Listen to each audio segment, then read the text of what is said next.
제가 한 주 고생했는데 아주 오랜만에 뵙는 것 같습니다. 그동안 잘들 지내셨어요? 네. 날씨가 많이 더웠죠? 네. 제가 가 있는 곳은 그렇게 여기보다 미도도 높기도 하지만 덥지가 않다고 오히려 다들 춥다고 하시면서 여행을 다녔고, 제가 가기 전에 공항 패션을 위해서 짧은 바지를 하나 준비했는데 못 입고 왔어요. 입을 수가 없어요. 추워서. 네. 그래서 더운 날씨에 평안하시고 또 이렇게 반갑게 만나 뵙게 돼서 하나님께 먼저 감사를 드립니다. 우리 아들분들 지난주에 목사님 못 봐서 섭섭했지?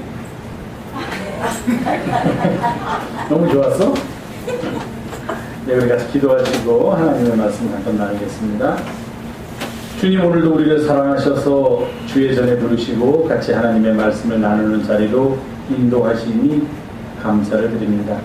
우리에게 주신 말씀이 우리의 생명의 양식이 되게 하시고 우리가 살아가는 길에 빛이 되도록 주여 약한 우리를 도와주시옵소서.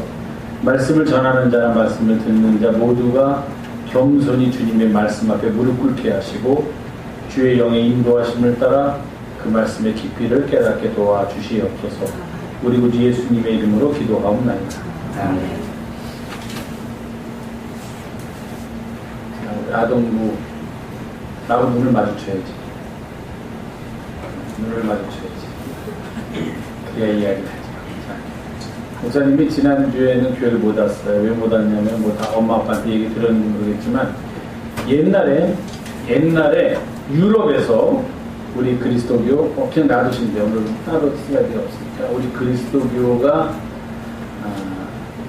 세상에서 있을 때 항상 좋은 것만 있는 게 아니라 잘못한 일들을 하고 있었어요. 어떻게 그럴 수가 있을까? 그럴 수가 있어요.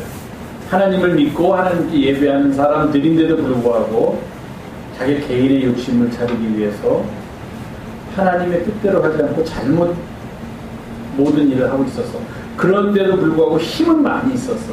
그럴 때 몇몇 사람들이 나타나서 지금 이거 잘못하고 있는 거다. 이거는 하나님께서 기뻐하시는 게 아니다. 하나님이 좋아하는 일이 아니다. 그러니까 우리는 이렇게 하지 말고 다시 하나님께서 좋아하시는 모습으로 바꿔야 한다라고 주장했던 사람이 지금부터 한 500년 전에 있었어요. 몇 사람이 많이 있었지만 그 중에 대표적인 사람이 몇 사람이 있었어요. 그래서 이제 그 몇 사람이 지금은 살아있지 않지만 500년 전이니까 살아있지 않지만 그 사람들이 어떤 일을 했는지, 그 사람들이 살았던 곳은 어떤지, 그 사람들이 설교했던 교회는 어떻게 생겼는지 그런 것들을 보기 위해서 다른 목사님들하고 같이 유럽을 갔다 왔어요. 자, 유럽을 갔다 왔으니까 오늘 선물을 해야지 여러분들한테. 영국이라는 나라를 갔는데 영국이라는 나라에서 사람이 어디 가든지 먹을 거 잘 얻어 먹고 사람들한테 대접을 받으려면 인사를 잘해야 됩니다. 인사. 제일 그 교훈을 많이 드린 게 어디냐면 프랑스에 갔을 때 프랑스에 들어가니까 가이드가 제일 처음에 뭐라고 그러냐면은 프랑스 사람들은 무척 게으릅니다. 도대체 일할 생각이 없습니다 그래요. 그러니까 식당 같은 데 들어가거나 가게에 들어가도 도대체 손님이 왔는지 안 왔는지 이 사람들이 어디서 지금 장사를 할 생각인지 아닌지 관심도 안 든대요. 딴짓하고 손님 와서 쳐다도 안 본대.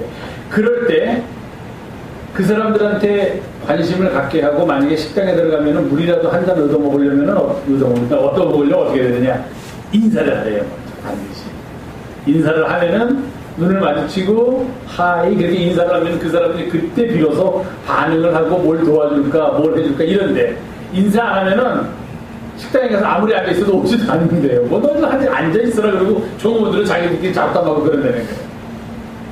일하기 싫어한대요. 전 몰랐는데 프랑스 사람들 그런 얘기를 들었어요. 인사를 잘하는데 그래서 이제 인사법을 제일 먼저 선물로 인사하는 법을 가르쳐줄게.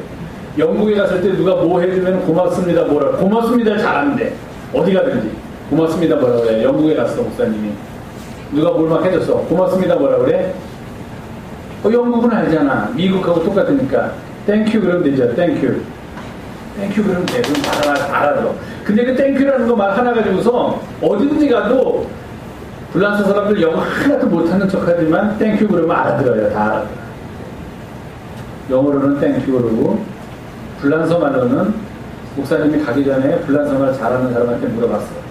불란서에 갔을 때 고맙습니다. 뭐라고 할까요? 그 사람이 뭐라고 하셨냐면 멸치볶음을 기억하래요. 멸치볶음. 그래서 가서 불란서 가서 고맙습니다 하려면 멸치볶음 그렇게 얘기해야 돼요. 멸치볶음이라고 하면 되나? 근데 불란서 말로는 멜시 모흐 그렇게 해요. 근데 멜시 그거만 한데 볶음은 안 볶아도 돼. 볶음은 많다는 뜻이니까 별로 많이 감사 안 하니까 그냥 감사합니다 하면 멸치만 안 돼서 멜시 그러면 돼. 멜시. 그 다음에는 어디 갔냐? 또 다른 사람을 찾았는데 스위스라는 나라에 갔어요. 근데 스위스라는 나라는 독일어도 쓰고 불란서 말도 쓰고 또 하나 없었더라. 이렇게 머리가 요새는 아주 하얘져요. 어디 말도 쓰고 어디 말도 그 나라 말도 쓰고 해서 네 나라 말을 쓴대. 그러니까 네 나라 말 중에 아무거나 하면 된대. 그러니까 그냥 대충 넘어갈 수 있어서. 그 다음에 독일이라는 나라를 지나갔는데 독일이라는 나라에서는 고맙습니다를 뭐라냐면 땡큐랑 비슷한데 danke 그래요. danke. 그 다음에 아주 많이 very much라는 말을 하면 schön 그래요. danke schön 그러면 매우 감사합니다. danke vielen 그러면 매우 목사님이 이제 옛날에 독일어를 조금 공부했으니까 독일어는 알아서 이제 독일 사람들 만나요. 스위스에도 그냥 danke schön 그러면 알아. 자, 몇 가지 가정이 잘 기억하면 이거는 어디 가든지 써먹을 수 있는 거예요. 영어로 고맙습니다 뭐라 그래? Thank you. 불란서 말로 고맙습니다 뭐라 그래? Merci. 독일 말로 고맙습니다 뭐라 그래? Danke. 그 다음 나라 갔더니 진짜 그 나라는 말이 어려워요. 그래서 말을 배울 수가 없어. 그러니까 그 가이드가 그래도 사람을 만나면 인사를 먼저 하면은 저쪽 사람이 우리도 누가 와가지고서 외국 코 크고 눈도 파란 사람이 갑자기 와가지고 막 한국말을 잘하면 신기하면서도 그 사람한테 잘해주고 싶고 막 이렇게 하나라도 도움을 주고 싶은 것처럼 인사를 잘하면 된다. 마지막에 간 나라는 말이 어려운 나라였는데 체코라는 나라라서 말이 아주 어려워요. 그 나라 말 하나도 몰라. 써있는 글씨도 뭐라고 그냥 지렁이가 막 기어가니까 모르겠어. 근데 이제 그 가이드 하는 사람, 그 사람 가이드 하는 사람은 다 한국 사람이에요. 그러니까 우리한테 알려. 거기서 오랫동안 사는 사람이니까 알려. 이 나라에서 두 가지만 우선 알고 갑시다. 안녕하십니까? 처음 만났을 때, 그 다음에 뭐 하고 나왔을 때 고맙습니다. 이 두 가지만 우선 알면은 더하라도 안 돼. 더하라도 안 돼요. 왜 그러냐면요. 이 두 가지는 그냥 간단하게 인사하고 끝나는데 예를 들어서 사람들이 막 물어봐요. 같이 갔던 분들이 이거 얼마입니까? 어떻게 해야 돼? 이거 얼마입니까? 근데 그거 몰라야 돼. 알면 큰일 나. 왜 큰일 나냐면요. 그런 거를 묻지 않아도 되게 그러면 잘 모르면 서로 다 돼요. 그리고 두고 받고 사고 팔수 다 하고 할 수 있어. 근데 이걸 갖다가 가서 만약에 이게 얼마입니까? 라는 걸 가지고 그 나라 말을 알잖아요. 그래서 내가 이게 얼마입니까? 라고 그 나라 말로 딱 해버리면은 그 다음에 그 사람이 내가 그 나라 말을 잘하는 줄 알고 그 나라 말을 뭐라고 막 하니까 더 정신이 없어지는 거야. 이제는 차라리 모르는 게 약이야. 이거 얼마입니까? 안 해야 돼. 이거 얼마입니까?를 그 나라 말로 하는 순간 나는 이제 무슨 말을 하는지 멘붕이 오면서 그 다음부터 그 주인하고 대화가 안 돼요. 근데 그걸 모를 경우에는 그냥 들어가서 안녕하십니까만 딱 한 다음에 내가 마음에 드는 게 있으면 이러면 이게 살 수 있는 거야. 만약에 원하면 살 수 있는 거야. 만약에 비싸면은 못 사는 거고. 한 군데는 그 말이 어려운 나라 갔는데요. 이렇게 가서 그랬더니 하기도 전에 여기 이렇게 가격이 붙어 있더라고요. 뭔지 알지? 보면서 그러니까 그 사람이 깎아줘? 이러는 거야 갑자기. 이게 뭔 말이야? 나는 이랬는데 그 사람은 한국말로 체코 사람인데 한국말로 깎아줘? 이래요. 깎아줘. 그러니까 예를 들어서 300이라고 써있으면 진짜예요. 한국말로 280?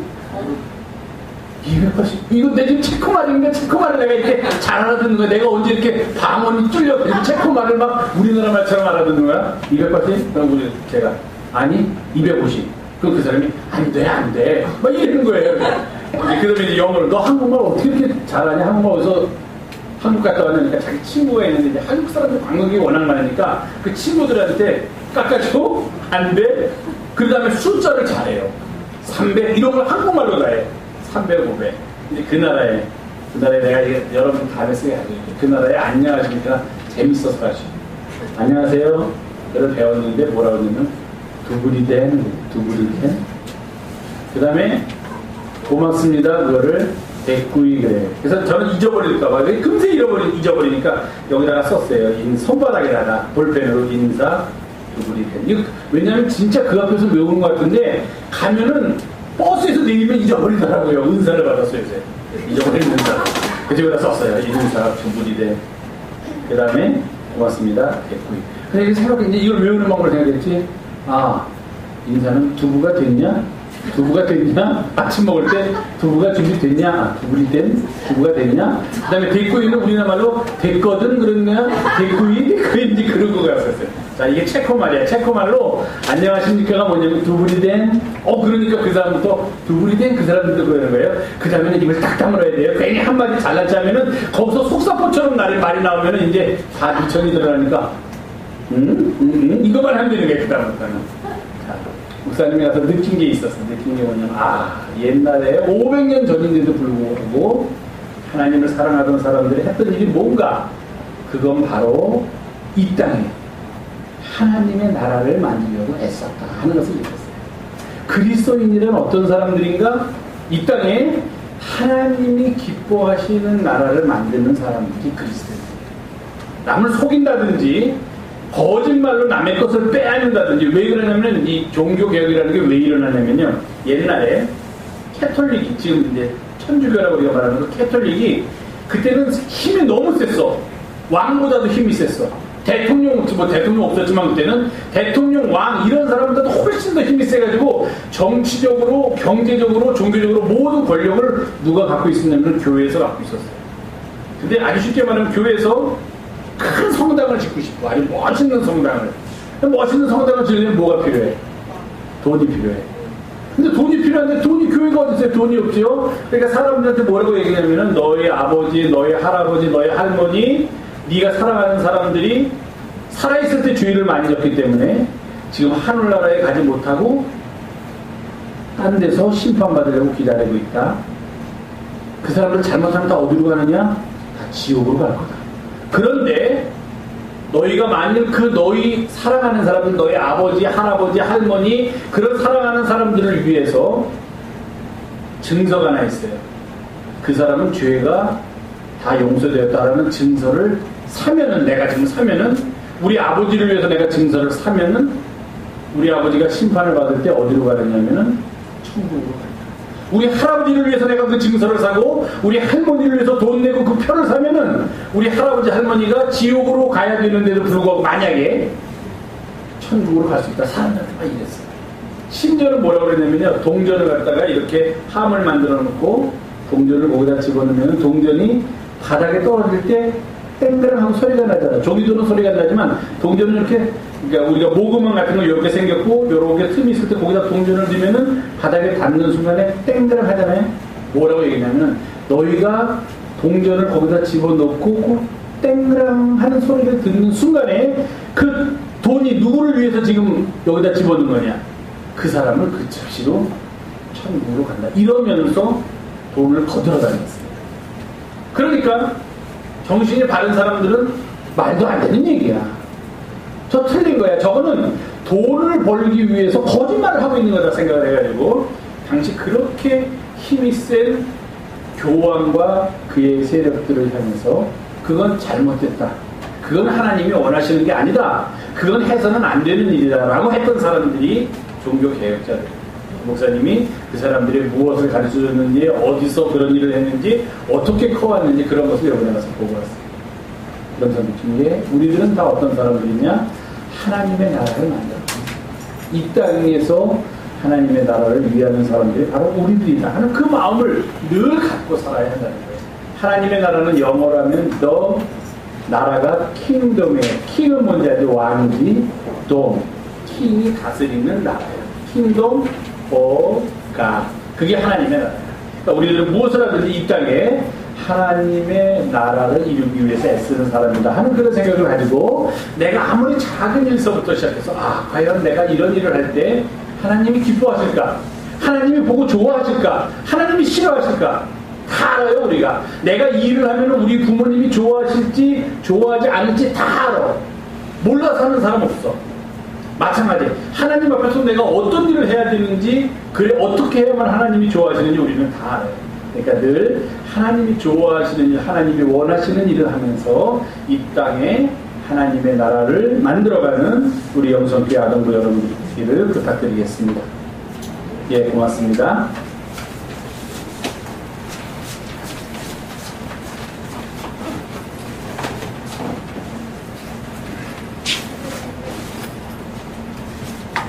짧은 시간 동안에 이제 여러 지역을 가도록 그렇게 준비가 되어서 여행이 좀 힘들었습니다. 거기다 이제 전체적으로 비용도 절감을 해야 한다 하는 그런 단위가 있으니까 갈 때도 비행기를 갈아타면서 거의 하루가 걸려서 숙박비 하루를 절약하기 위해서 비행기에서 하루를 자면서 거기에 도착했을 때 낮이 되므로 그냥 바로 일정을 시작하게 됐고, 올 때도 또 마찬가지로 거기서 낮에 일정 끝내고서 비행기를 타고 중간에 한번 갈아타면서 기다리는 동안에 또 몇 시간 기다리고 그쪽에서 타고 갈아타고 그러니까 거의 한 24시간 걸려가지고 한국에 온 것 같아요. 일정이 참 처음에는 갈 때는 몰랐는데 가면서 하루하루 지날수록 참 힘들었습니다. 그리고 그곳에서는 이제 기차나 버스로 이동을 했고, 그러다 보니까 이제 뭐 그 종교교육에서 예를 들면 저는 이번 여행에서 영국에서는 요한 웨슬리, 우리 감리교회 창시자인 요한 웨슬리가 와 관계된 곳, 런던이라든지 에베스라든지 브리스톨이라든지 이런 곳을 다녔어요. 그러니까 이런 곳들이 이렇게 한꺼번에 모여 있어가지고서 우리를 기다리는 게 아니라 하나는 여기 있고 하나는 여기 있고 하나는 여기 있고 이러면은 차를 타고서 한 지역에서 다른 지역으로 이동을 하려면 한 2시간 반에서 3시간 걸리는 거예요. 그래서 그렇게 이동을 해서 한 1시간 정도 그곳에서 설명 듣고 그곳에 있는 사람들한테 보고 또 이동하고, 그러다 보니까 하루에 버스를 거의 한 7, 8시간, 9시간 정도 버스로 이동하는 시간이 대부분이고, 또 잠은 한 5시간, 6시간 자고, 왜냐면 다음날 장거리를 버스로 이동해야 되니까 아침에 막 일찍 서둘러서 움직이다 보니까 사실 좀 여행이 그렇게 편하고 이렇게 그런 것만은 아니었고, 굉장히 시간이 아주 타이트하게 짜여져 있는 그런 여행이었습니다. 그런데도 불구하고 같이 갔던 모든 목사님, 사모님들 다들 편찮으신 분 없이, 나이가 많으신 원로 목사님도 한 번 같이 가셨는데 다행히 건강을 상하는 분 없고 또 크게 어려운 일 없이 긴 여행을 잘 마칠 수 있도록 도와주신 하나님께 먼저 감사를 드리고, 또 이 일을 위해서 이곳에 남아서 안전과 그 모든 여행 중에 하나님께서 함께하기를 위해서 기도해 주신 여러 교우들께 진심으로 감사한 말씀. 여기서 두바이라는 데를 처음에 갔어요. 두바이는 가지 않고 공항에만 있었습니다. 비행기가 갈아타는데 요새는 그 에미레이츠라는 아랍에미레이트 공화국에서 운영하는 에미레이츠라는 항공사가 있는데, 그 항공사가 그 석유 자본을 토대로 해가지고 세계 곳곳 안 가는 데가 없더라고요. 가서 보니까. 그러니까 어디를 가든지 일단 두바이로 가서 두바이에서 그다음 내가 가는 목적지로 가는 비행기가 있으니까 갈아타고 가야 돼서 저희도 여기서 두바이로 가서 두바이에서 좀 기다렸다가 공항에서 타고서 영국으로 들어가는데 영국의 맨체스터라는 데로 처음 들어갔습니다. 맨체스터. 런던으로 들어가지 않고 맨체스터로 들어간 이유는 맨체스터 유나이티드를 보기 위해서는 아니었고요. 우리가 그 첫 번째 목적지로 삼고 가려는 데가 런던에서는 버스를 타고 한 6시간 가야 된대요.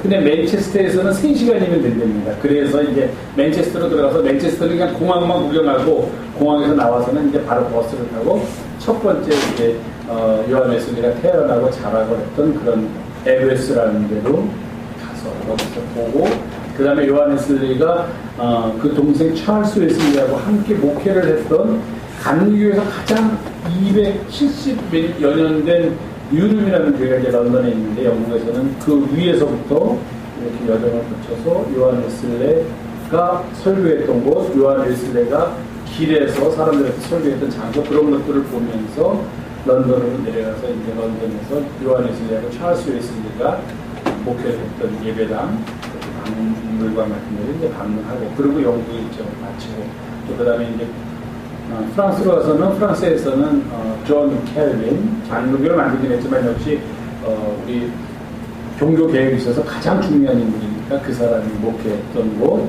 그 사람이 이렇게 저수했던 것도 들리고 스위스도 그 존 켈빈하고 찌빙글이라는 사람도 들렸습니다. 그리고 이제 독일로 들어가서는 본격적으로 마틴 루터라는 사람의 행적을 좇으면서 그리고 그 사람의 후계자들이 어떻게 살았는지 무엇을 했는지 하는 것들을 이제 따라다니면서 있다 보니까 그냥 보통 여행은 그냥 유명한 도시를 가면 되는데 이런 분들이 그 종교개혁을 하고 목회하고 그런 데가 그렇게 유명하거나 큰 도시가 아니라 어디 저 시골 도시 또 한쪽은 이쪽 시골 도시니까 저희는 그냥 버스로 그곳을 찾아가지고서 계속 이동하면서 그렇게 여행을 했습니다. 근데 마지막은 체코라는 데를 갔는데 체코에 가면 거기는 마틴 루터보다도 100년 전에 야누스라는 사람이 얀후스인데 그냥 야누스 그렇게 발음하는 거예요. 야누스라는 사람이 마틴 루터보다도 100년 전에 로마 교황청이 하는 일에 대해서 잘못했다고. 그때는 면죄부를 아직 팔기 전이었는데 그들의 가르침이나 그들이 지금 하고 있는 모든 것들이 잘못했다고 주장을 하다가 그만 로마 교황청에 의해서 화형을 당했던 그런 순교자가 있는 곳이 체코입니다. 그 사람은 대학 교수였고 굉장히 그 당시 벌써 14세기였는데도 불구하고 정신이 깨인 사람으로서 로마 교황청의 잘못된 여러 가지 폐해들을 지적하다가 그만 화형을 당하고만 야누스라는 사람 그리고 그 후에 이제 그의 추종자들이 그곳에서 공동체 생활을 했던 곳 그런 곳을 이제 마지막에 체코에서 방문을 하고서 이제 돌아왔습니다. 그러다 보니까 실제로는 뭐 거의 2주 동안 다녀오는 것 같은데 그 중에 한 3, 4일은 비행기 안에서 이렇게 걸쳐가지고서 보냈고 나머지 날은 거의 버스로 이동을 하면서 보내다 보니까 나중에는 정말 힘들더라고요. 힘들고 좀 쉬었으면 좋겠는데 뭐 아침 6시에 일어나서 6시 반에 아침 먹고 짐 싸가지고 이게 호텔 한 군데 있는 게 아니라 계속 차를 타고 이동하니까 아침마다 짐을 다 싸가지고 내려와야 돼요. 저녁에는 또 그 가방 다 가지고 들어가서 하룻밤 자는데 가지고 들어가서 씻고 뭐 샤워하고 그 다음에 그 다음날 아침 되면 거기다 두고 몸만 나가면 좋겠는데 다른 곳으로 이동해서 또 다른 호텔로 가야 되니까 또 그 집을 다시 다 챙겨서 싸야 되고 그러다 보니까 이게 조금 힘들고 어려운 여정이었지만 가는 곳곳마다 만날 수 있었던 그런 신앙의 선조들 하나님께서 얼마나 이 땅을 사랑하셨는가 그런 것들을 보면서 우리가 하나님의 자녀로서 또 어떻게 살아가야 하겠는가 하는 것들을 느낄 수 있는 시간들이 많은 도움이 되고 그런 시간 속에서 주님을 만나며 또 그들이 어떻게 신앙을 지키고 살아왔는가 하는 것을 보면서 새로운 도전을 받는 그런 여행이었습니다. 제가 나름대로 생각을 했습니다. 이 사람들의 목적이 과연 무엇이었을까? 이 사람들은 왜 이 일을 했을까? 어떤 사람은 사형까지 당하면서 어떤 사람은 자기가 있는 자리에서 출교 파문까지 당하면서 이 일을 했는데 이 일을 한 궁극적인 목적은 무엇일까? 요한 웨슬리도 당시 영국 국교라고 여기는 성공회에 그냥 머물러 있었으면 성공회 목사로 있었으면은 뭐 나름대로 그 안에서도 어떤 지위를 누리면서 편안한 그런 목회자로서의 삶을 살 수 있었을 텐데 그가 굳이 영국 성공회를 나와서 영국 성공회와는 다른 그런 생각이나 또는 그런 하나님을 섬기는 방식을 주장했던 이유는 과연 무엇이었을까? 제가 그냥 이렇게 생각을 해보니까 그 사람들 모두는 다 이 땅에 하나님 나라를 건설하기 위하여 자신을 바친 사람들이다 하는 그런 생각을 하고 있습니다. 그들의 궁극적인 목적이 마틴 루터라든지 존 웨슬리라든지 존 칼빈 같은 사람들 이런 사람들의 목적이 때로는 우리가 보기에는 조금 다르게 보이더라도 하나님의 입장에서 본다든지 우리가 거시적인 안목으로 이들의 모든 삶과 가르침과 그들의 행동을 본다면 그것은 곧 이 땅에 하나님의 나라를 건설하기 위한 자기가 사는 곳에서 자기가 할 수 있었던 작은 노력들 그것들의 또한 결실이었다. 그렇게 말씀드릴 수가 있습니다. 그들이 하나님의 나라를 위한 노력에서 시대는 다르고 또 그들이 활동했던 장소가 다름에도 불구하고 저는 몇 가지 우리가 기억해야 될 만한 그런 일들을 찾아볼 수 있었습니다.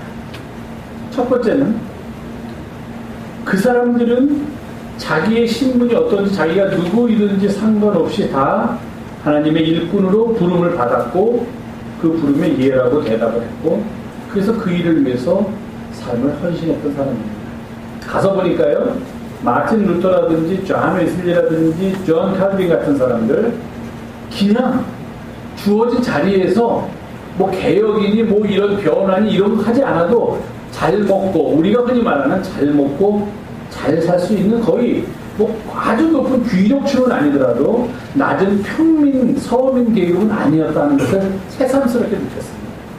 다른 말로 하면은 이 사람들은 그저 지금 태어난 자리에서, 그리고 자기가 공부하고 존 웨슬리 같은 경우에는 옥스퍼드 대학을 나왔기 때문에 공부도 아주 많이 했어요. 보니까 그 아버지가 그 아들들을 옥스퍼드 대학에 다니기 위해서 빚까지 지면서 아들들을 공부시켰다 하는 그런 얘기도 들었습니다. 그래서 그들이 옥스퍼드 대학도 나오고 당시 어느 정도 집들도 보니까 그 옛날에 살던 집이라고 하는데 지금 우리가 사는 집만큼 번듯해요. 그걸로 봐서 그 당시에는 이 사람들이 아주 밑바닥 하층 계급, 내가 이 상황을 벗어나지 않고서는 살 수 없다 하는 그런 사람이 아니라 지금 말로 표현하자면 어느 정도 한 중산층 이상의 지위나 그런 재력을 가지고 살 수 있었던 그런 사람이었음에도 불구하고 마틴 루터는 수도사였습니다. 그 수도사로서 그냥 살 수도 있었고, 물론 그런 수도사로서 이제 결혼해서 4자녀를 뒀다고 하는데요. 그런 사람들과 더불어서 그냥 자기가 주어진 자리에서 그냥 그렇게 살면은 편하게 살 수 있었던 사람들이었음에도 불구하고 그들은 그러한 안락한 삶을 그냥 받아들인 것이 아니라 이것이 하나님께서 또 다른 길을 가도록 나를 이끄시는 것이다 라는 그런 영광과 그런 믿음의 감동이 그들에게 임했을 때 그들은 과감하게 그 길을 택했던 것을 볼 수가 있었습니다. 물론 그 사람들이 그 길을 안 갔다고 해서 뭐 어려운 삶을 살든지 고통스러운 삶을 살든지 낮은 계층의 삶을 사는 것이 결코 아니었다 하는 것입니다. 그 말은 무엇이냐면은 우리는 늘 그렇게 살아야 한다는 거예요. 내가 지금 어떤 상황에 있는지 그것은 상관하지 말고 하나님께서 나에게 원하시는 것이 무엇인지, 하나님께서 나를 지금 어느 길로 이끌려고 하시는지 그 뜻이 무엇인지를 분별할 수 있는 능력이 있어야 한다는 겁니다. 우리 모두는 다 하나님의 일꾼으로 부름을 받았다는 거예요. 그리스도인으로 산다는 것은 스스로 자처해서 고난의 길에 들어서는 것이다 하는 겁니다. 그냥 그 길에 안 들어서도 상관없어요. 그냥 세상 사람들처럼 그냥 편하게 좋게 그냥 살면은 훨씬 더 지금보다 좋게 살 수 있다. 세상의 눈으로 볼 때 편하게 살 수 있다 함에도 불구하고 우리는 그것이 하나님의 뜻이 아니다. 하나님께서 나를 하나님의 자녀 삼아주시고 나를 부르신 것은 그러한 모든 것들을 박차고 나로 하여금 하나님의 나라를 이루는 일에 동참하도록 하기 위해서이다 하는 그런 깨달음, 그런 소명의식이 우리 가운데 있어야 한다는 겁니다. 바로 선각자들은 그런 소명의식이 있었어요. 그냥 편하게 이게 좋다 이렇게 사는 게 아니었다는 겁니다. 편함에도 불구하고 잘못된 것은 잘못됐다고 말해야 되고 틀린 것은 바로 잡아야 한다는 그런 믿음과 그런 용기와 열정이 그들 가운데 있었다는 겁니다. 그래서 그들은 그런 위대한 인류의 역사, 하나님을 따르는 사람들의 발자취를 남겨놓을 수 있었다는 겁니다. 우리가 누구이든지 우리가 어떤 상황이 있든지 우리는 다 하나님 나라의 일꾼으로 부름받았다 하는 사실을 먼저 기억해야 한다는 것입니다. 그리고 두 번째로는요, 그렇게 그 일을 하는 동안에 혼자 하지 않았다는 거예요. 그 주변에는 늘 동역자를 했어요. 마틴 루터 같은 경우는 그 부인이 카타리나 폰 모란가 하는 그 부인이 아주 루터를 많이 도왔다 하는 그런 이야기를 봤습니다. 그가 그 위대한 일을 했던 위텐베르크라는 성당에 가니까 그를 기념해서 박물관을 만들어놨어요. 모형들을 만들어놨는데 그 모형들을 가서 보니까 설명도 들었지만 그 모형들을 보니까요, 테이블이 있는데 그 테이블에 한 30-40명이 둘러앉아 있는 거예요. 이게 뭡니까? 그러니까 루터가 그 일을 하면서 저녁마다 이렇게 사람들을 자기 집에 데리고 왔다는 거예요. 그러면은 그 부인이 다 이 30-40명이나 되는 사람들의 저녁을 준비해서 대접하는 장면이다. 그렇게 얘기를 하죠. 그게 어떤 때 한 번이 아니었다 하는 겁니다. 그러니까 사랑하는 아내로부터 시작해서 친구들, 동료들, 대학의 교수들 뭐 할 것 없이 이 사람들이 나아가는 길에 마음을 같이 하고 뜻을 같이 하는 사람들은 모두 다 이 사람들을 도왔다는 거예요.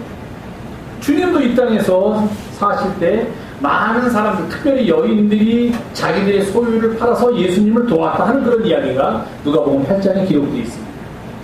바울도 그가 복음을 전하는 활동을 하면서 로마서나 또는 다른 그가 전했던 서신의 뒤를 보면은 이 사람들에게 감사하고 이 사람들에게 안부하고 사람들의 이름을 많이 열거하는 것을 볼 수 있습니다. 그것은 바로 그러한 사람들의 도움과 그러한 사람들의 협조가 바울의 사역을 가능하게 했다는 것을 말해줍니다. 바로 이 종교개혁자들도 높은 왕 계급의 사람으로부터 시작해서 대학의 교수들, 그 옆에 있는 친구들, 살아가는 가족은 물론이고 그리고 또 다른 사람들까지도 이들을 도와서 함께 그 길에 매진했다는 것입니다.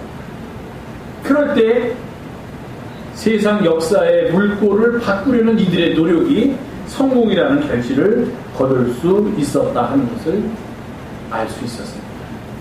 동역자들의 도움, 함께 협력하여 하나님의 나라를 이루어가려는 사람들의 노력, 이것이야말로 이 땅에 하나님의 나라를 건설해 가는데 가장 필요한 요소임을 우리가 반드시 기억해야만 합니다. 독불장군은 없습니다. 아무리 잘난 사람도 혼자서 무엇을 할 수 있는 사람은 아무도 없고 혼자서는 아무도 할 수 없습니다. 함께 힘을 모으고 힘을 협력할 때 우리의 작은 공동체이지만 우리가 서로 힘을 모으고 서로 도우며 서로 협력할 때 그때 비로소 우리가 원하는 하나님의 나라가 이 땅에 이루어지는 일에 우리가 참여할 수 있게 됨을 잊지 말아야 할 것입니다.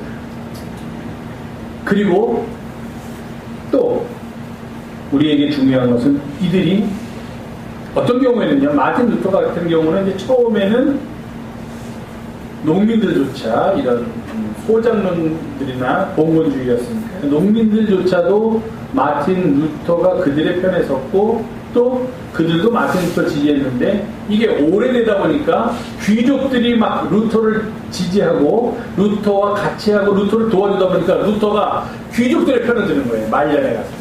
그래서 처음에는 농민들 편에 서서 농민들을 위한 글도 쓰고 농민들을 돕는 그런 일도 했지만 점차 그의 위치가 높아지고 그가 많은 것을 얻게 되니까 생각지도 않던, 사실 마틴 루터는 자기가 그런 엄청난 일을 할 생각도 없었고 그런 일이라는 걸 꿈도 못 꿨던 사람이에요. 사실 보면 그냥 로마 카톨릭이 잘못된 것 같으니까 이거 그냥 우리 이렇게 상처 났을 때 여기다가 밴데이지 붙이지 하는 정도였지 뭐 이걸 잘라내가지고 이 속에 있는 고름덩어리를 다 꺼내내고 이 뱃속에 있는 아주 나쁜 것들을 다 꺼내낸다 이런 생각은 없었어요. 그냥 여기다 상처가 난 것 같으니까 여기다가 빨간색 바르고 밴데이지 붙이면 나을 거다 하는 생각으로 시작했던 사람이에요. 근데 그게 당시의 정치적인 상황은 교황이 일반 나라들의 왕을 지배하는 상황입니다. 왕이 그걸 받아들일 수가 없어요. 그래서 교황한테 대항을 하고 싶은데 교황의 힘이 너무 세니까 왕들이 자기들의 권리를 주장하지 못하는 거예요. 정치적인 왕은 나다 이해하지 못하는 거예요. 교황청에 대해서. 교황청이 시키는 대로 하게 된 거예요. 그럴 때 루터가 나타나서 교황청의 잘못을 지적하고 교황청에 대항하니까 다른 왕이니 제후니 뭐 이런 사람들이 루터 편에 쓰게 됐던 거예요. 그 루터를 이용해서 교황청이 빼앗아간 자기들의 정치적 권력을 이 사람들은 되찾아오고 싶었던 거예요. 그러니까 처음에 루터는 순수한 마음으로 시작하고 그랬는데 이 일이 진행되다 보니까 그런 사람들, 귀족들, 제후들, 뭐 왕들 이런 사람들이 루터의 편에 서서 루터를 지지하다 보니까 또 루터 역시 그들의 이익을 대변해 줘야만 했고 그러다 보니까 나중에는 루터가 농민들과 갈라지는 그러한 일을 겪게 됩니다. 그래서 그러한 것들을 보면서 아무리 좋은 생각, 아무리 훌륭한 뜻, 아무리 받은 뜻을 가지고 시작했다고 하더라도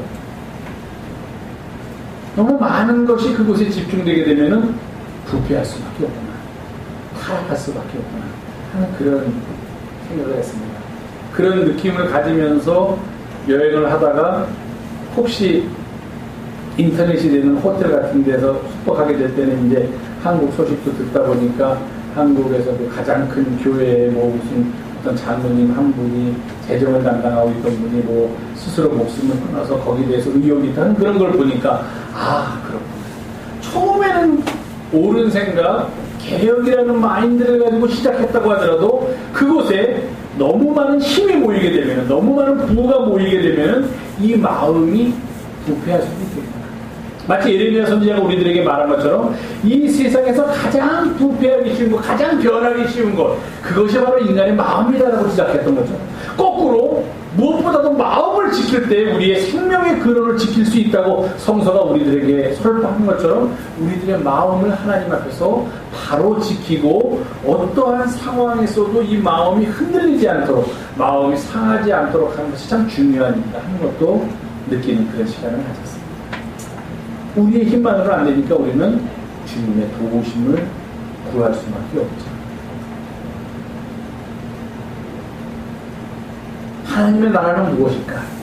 로마서 14장에는 먹는 것을 가지고 로마서 14장 이야기는 시작합니다. 예를 들어서 당시 이제 이런 얘기가 있었죠. 고린도전서에 나오는데 우상 앞에 놓였던 재물, 이거를 먹어도 되느냐, 먹어서는 안 되느냐. 또 이것은 부정한 것인데 먹어도 되느냐, 먹어서는 안 되느냐 하는 그런 문제 가지고 사람들이 서로 갑론을박하기 시작했다는 것입니다. 믿음이 좋다는 사람들은 이게 단순히 먹을 것에 불과해. 뭘 이거 뭐 왜 겁내서 못 먹냐? 먹어도 된다. 우상 앞에 바쳤던 재물이고 부정한 거고 이거는 단순히 먹을 것에 불과한데 내가 이것을 먹더라도 하나님 앞에서 내 믿음을 바로 지키면 되는데 뭐가 문제냐? 막 먹었습니다. 믿음이 없는 사람들은 이런 거 먹으면 안 돼. 이런 거 그 교회 안에 있는 사람이지만 아직 믿음이 약한 사람들, 처음 믿은 사람들은 액면 그대로 성서에 있는 대로 보면 이건 안 돼, 안 돼 하면서 믿음이 있는 사람은 똑같은 걸 먹고 새칭 믿음이 없고 새신자들은 그걸 안 먹었습니다. 그러니까 무슨 일이 생겼느냐? 믿음이 있는 사람들, 먹는 사람들은 못 먹는 사람들 굉장히 저렇게 찌질하게 신앙생활해서 되겠냐 니네. 업신여기는 거예요. 니네는 아직 믿음이 저 밑바닥이야. 업신여겼죠. 믿음이 없어서 안 먹는 사람들은 뭐라고 그랬냐면은 야 저거 가짜 믿음 아니냐, 저것도 저렇게 먹어서 안 된다고 하면 저렇게 막 먹으면 어떡해. 같은 내부 공동체 안에서 갈등이 생겼습니다. 먹는 거 가지고서 이것을 먹을 것이냐 먹지 말아야 할 것이냐는 문제 가지고. 그래서 바울이 한 말이 바로 로마서 14장 17절이 그겁니다. 하나님의 나라를 우리는 지금 이야기하고 있는데 하나님의 나라의 본질은 이야기하지 않고 먹고 마시는 거 가지고 이것이 하나님 나라다, 이것이 하나님 나라가 아니다라고 이야기하는 건 이것은 참 어리석은 일이다 하는 겁니다. 왜? 하나님의 나라는 무엇을 먹느냐, 무엇을 마시느냐에 달려있는 것이 아니다 하는 거예요. 하나님의 나라는 무엇인가? 그것은 성령 안에서 우리가 누리는 의로움과 평화와 기쁨, 이것을 누리면 우리가 하나님 나라에 속한 사람이 되는 것인데 왜 너희들은 이것을 먹으면 뭐 하나님 나라에 들어갈 수 있고 아니 거꾸로 이것을 먹지 말아야지만 하나님 나라에 들어갈 수 있고 이런 먹고 마시는 문제에 몰두해서 사느냐 하는 겁니다. 우리들에게도 똑같은 말씀을 던집니다. 우리가 생각하고 우리가 추구하는 것은 하나님의 나라인데 왜 여러분 그런 세상의 사소한 것에 여러분의 삶을 걸고 계십니까? 하나님의 나라와 그의 의를 구하면 모든 것을 다 하나님께서 더하여 주신다고 그랬는데 왜 우리는 더하여 주신다고 약속한 그것이 우리 인생의 본질이냐 생각하면서 살아가고 있습니다. 이렇게 바울이 우리들한테 말하고 있고 오늘 성경의 본문이 우리들한테 이렇게 선포하고 있다는 이야기입니다. 하나님의 나라는 그것이 아닙니다. 하나님의 나라는 성령 안에서 우리가 누리게 되는 의로움과 평화로움과 기쁨입니다. 이것을 기억해야 한다는 것입니다. 바로 그 종교개혁의 선구자들이 했던 가장 큰 그들의 노력은, 그들의 초심은 이 땅에서 무너지고 이 땅에서 회파된 하나님의 나라를 다시 세우는 일이었다는 겁니다. 면죄부를 가지고 하나님의 나라가 세워진 것은 아니다 하는 겁니다. 우리들의 공로를 가지고서 하나님의 나라를 이룰 수 있는 것은 아니다 하는 겁니다. 오직 우리들의 믿음을 통한 성령 안에 있는 의로움을 찾고 이 땅을 평화스럽게 만들고 그리고 우리가 모두 함께 기쁨을 누리면서 살아갈 때 그곳이 바로 하나님의 나라가 된다는 것입니다. 그래서 바울은 우리들에게 이렇게 권면합니다. 이런 하나님의 나라는 어떻게 이루어지겠는가? 그것은 바로 하나님의 나라를 위해서 자신을 내어놓고 그리스도를 섬기는 사람들에 의해서 이루어집니다. 그리고 이들이 우리 이렇게 열심히 하나님의 나라를 이루기 위해서 성령 안에 있는 의와 평강과 희락을 이 땅에 이루기 위해서 애쓸 때 그러한 그들의 행동과 그들의 삶은 하나님을 기쁘시게 하는 일이 됩니다.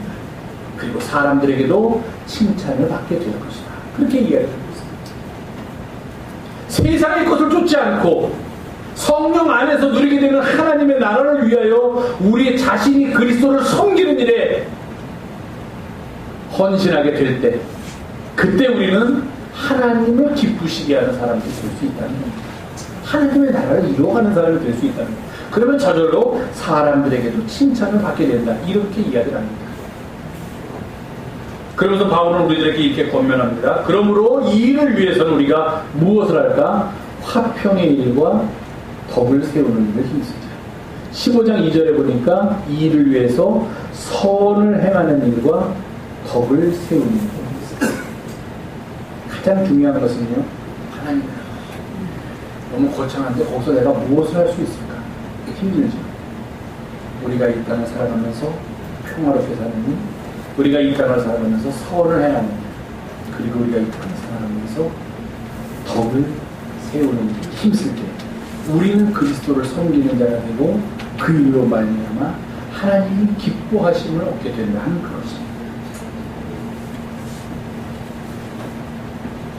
15장에서 뭐라고 얘기합니까? 믿음이 강한 우리가 마땅히 믿음이 약한 자의 약점을 감당하고 자기를 기쁘게 하지 말고 약한 자를 기쁘게 하고 더 나아가서 하나님을 기쁘게 하는 삶을 살아야 한다는 거죠.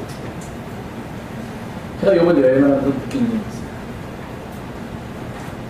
같이 움직이지만 어떤 사람은 걸음이 좀 느릴 수도 있어요. 어떤 사람은 빨리 걸을 수 있습니다.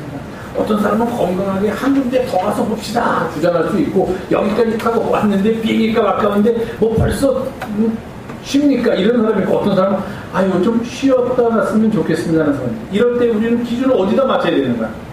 항상 약한 자에다 기준을 맞춰야 된다는 것을. 그렇다고 해서 우리들의 삶을 다 약한 자 쪽으로 이렇게 다 우리도 다 약한 자가 되자는 게 결코 아니지. 강한 사람, 힘센 사람의 입장보다는 항상 약자의 입장, 힘없는 사람의 입장을 이해하고 그들을 도우려는 노력이 우리 가운데 있어야 한다는 거예요. 여행이라는 조그만 과정 속에서도 또 다리가 불편한 목사님이 계셨어요. 이 목사님은 어디 가도 못 갑니다. 그러니까 그 목사님을 위한 배려가 좀 더 있었어야 되는데 요번에 그게 조금 없었던 게 오게 트라면 오게 튀인 그런 여행이 됐어요. 나중에. 그러니까 항상 강하기 때문에 난 이렇게 할 수 있어, 난 저렇게 할 수 있어, 그러니 다들 나를 따라와라 하는 것도 중요하지만, 그럴 때 혹시 어떤 이유로든지 따라오기 어려운 사람이 있으면 그 사람들을 먼저 돌보는 마음이 우리가 있어요. 내가 원하는 것을 내가 할 때 그것은 나를 기쁘게 하는 거예요. 그러나 나보다 약한 자를 돌보는 일을 위해서 나의 기쁨을 조금 뒤로 밀어놓을 때 그것은 하나님을 기쁘게 하는 일이 된다는 거예요. 나를 기쁘게 하는 일을 하시면서 사시렵니까?